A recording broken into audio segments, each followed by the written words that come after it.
panako dinorara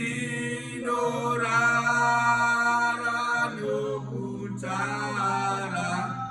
tisinga kundudzwe. Hallelujah. Praise the Lord. Praise the Lord.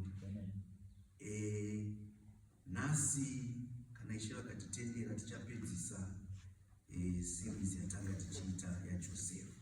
Hallelujah. Kune vanorangarira kuti tatapa chapter tikuona kuti vanga vachiteerera ndivanani. Hallelujah. Kana kuti vanhu vachaziva tatapa 41. Hallelujah.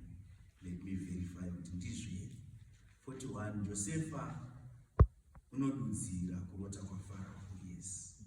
Okay. Iyi takaipedza hii chapter 41. Saka isusu tangataba 42. Jakobho unotuma vanakomana vake kunotenga Egypt. Ndizo nai.